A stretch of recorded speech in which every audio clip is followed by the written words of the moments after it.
اعوذ باللہ من الشیطان الرجیم بسم اللہ الرحمن الرحیم والذین آمنوا وعملوا الصالحات. ہاں، اس کے برعکس جو لوگ ایمان لائیں اور نیک عمل کریں.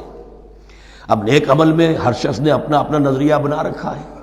مراد نیک عمل قرآن مجید کا کیا ہے؟ دین کے سارے تقاضوں کو ادا کرنا، وہ نیک عمل ہوگا.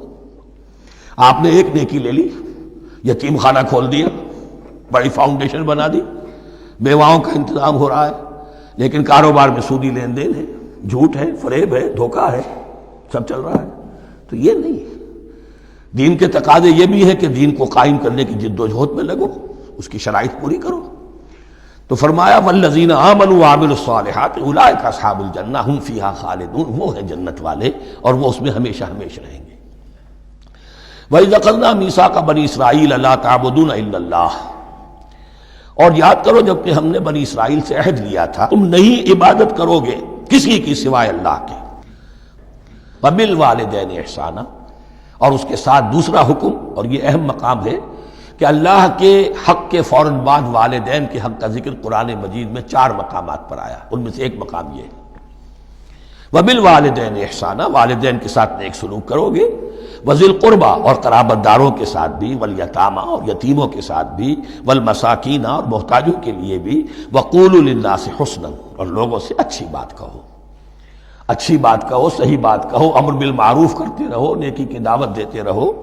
وَأَقِيمُوا الصَّلَاةَ وَآتُوا الزَّكَاةَ، اور نماز قائم کرو، قواعد قائم رکھو اور زکوٰۃ ادا کرو گے. یہ گویا کہ معاہدہ ہو رہا ہے. ثُمَّ تَوَلَّيْتُمْ، پھر دیکھو تم نے اس سے پیٹھ موڑ لی. إِلَّا قَلِيلًا مِّنكُمْ، سوائے تم میں سے تھوڑے سے لوگوں کے.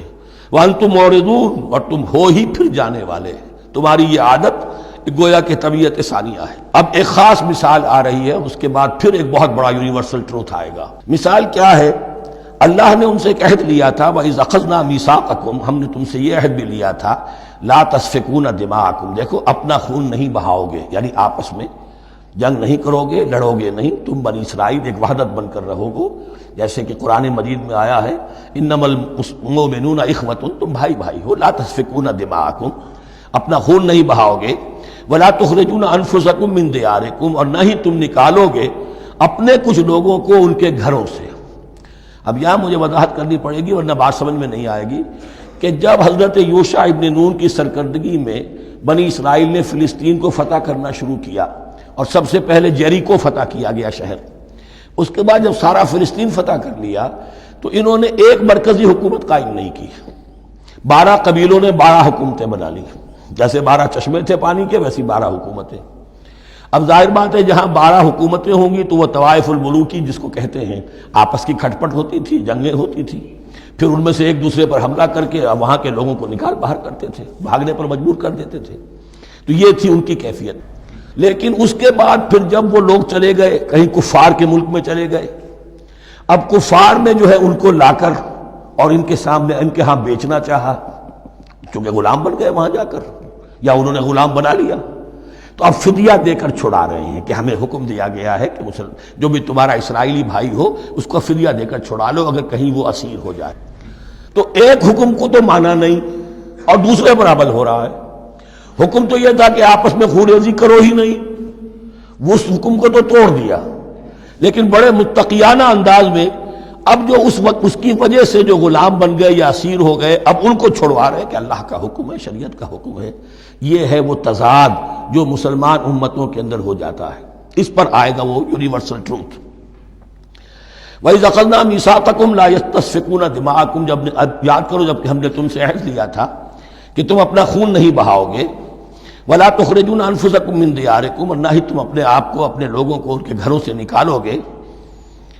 ثُمَّ أَقْرَرْتُمْ وَأَنْتُمْ تَشْهَدُونَ، پھر تم نے اقرار کیا تھا اس عہد کو اور قول و قرار کو مان لیا تھا پورے شعور کے ساتھ، تشہدون مانتے ہوئے.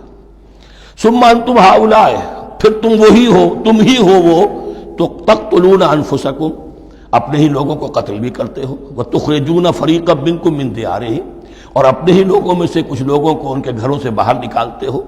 تظاہرون علیہم بالاسم والعدوان، ان پر چڑھائی کرتے ہو گناہ کے ساتھ بھی اور زیادتی کے ساتھ بھی. وَإِن یاتوکم اسارا، اور اگر وہ قیدی بن کر تمہارے پاس آتے ہیں تفادوہم، تو اب تم ان کا فدیہ دے کر انہیں چھڑاتے ہو۔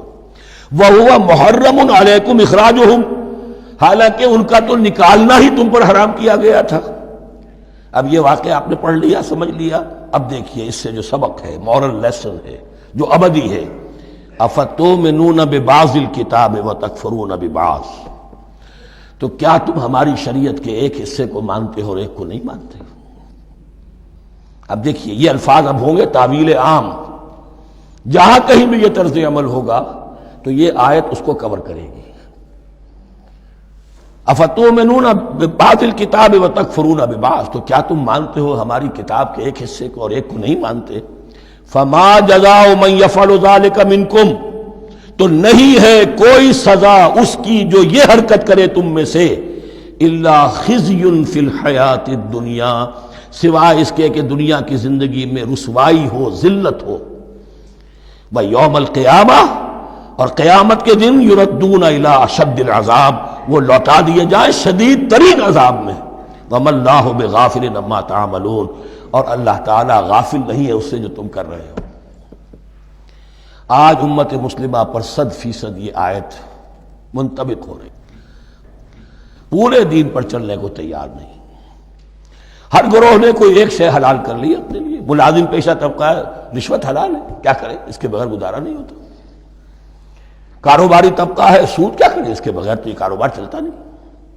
فلاں ہر ایک کے لیے، ہر ایک نے تو نیکی اور بدی کا ایک امتزاج ہے۔ کل دین جب تک وہ نہ ہو تو اس کی سزا یہ ہے خزی فی الحیات الدنیا، وہ ہمارے اوپر ہے۔ ضربت علیہم الذلۃ والمسکنہ، وہ خز اور وہ ذلت اور مسکنہ تھوپ دی گئی ہے۔ باقی رہ گیا قیامت کا معاملہ، ویوم القیامت یردون الی اشد العذاب، شدید ترین عذاب میں۔ تو اپنے طرز عمل سے تو ہم اس کے مستحق ہو گئے ہیں، باقی اللہ تعالیٰ کی رحمت جو ہے دستگیری فرما لے اس کا اختیار ہے۔ لیکن دھمکی کا پھر انداز دیکھیے، وَمَا اللَّهُ بِغَافِلٍ عَمَّا تَعْمَلُونَ، اللہ غافل نہیں ہے اس سے جو تم کر رہے ہو۔ ہر سال عمرہ فرما کے آ رہے ہیں، کس رقم سے فرما کر آ رہے ہیں یہ اللہ کو معلوم ہے، یہ حلال سے کمائی تھی یا حرام سے۔ رمضان مبارک میں حرم میں پہلی صف میں جگہ ریزرو کرائی ہوئی ہے سیٹھ صاحب نے، اور وہاں کے شرطوں کو بھی رشوتیں دیتے ہیں، اور وہ سمجھتے ہیں کہ ہم تو سارا نہا دھو کر آ گئے، سال بھر جو بھی حرام کمائی کی تھی سب پاک ہو۔ اللہ نا واقف نہیں ہے، اللہ تمہاری داڑھیوں سے دھوکہ نہیں کھائے گا، اللہ تمہارے اماموں سے اور ابا اور قبا سے دھوکہ نہیں کھائے گا۔ He knows you through and through, He sees you through and through۔ وَمَا اللَّهُ بِغَافِلٍ عَمَّا تَعْمَلُونَ أُولَٰئِكَ الَّذِينَ اشْتَرَوُا الْحَيَاةَ الدُّنْيَا بِالْآخِرَةِ، یہ وہ لوگ ہیں جنہوں نے دنیا کی زندگی اختیار کر لی ہے آخرت کو چھوڑ کر۔ فَلَا يُخَفَّفُ عَنْهُمُ الْعَذَابُ وَلَا هُمْ يُنصَرُونَ، تو اب ان کے لیے نہ تو ان سے عذاب میں تخفیف کی جائے گی اور نہ ان کی کوئی مدد کی جائے گی۔ صدق اللہ العظیم۔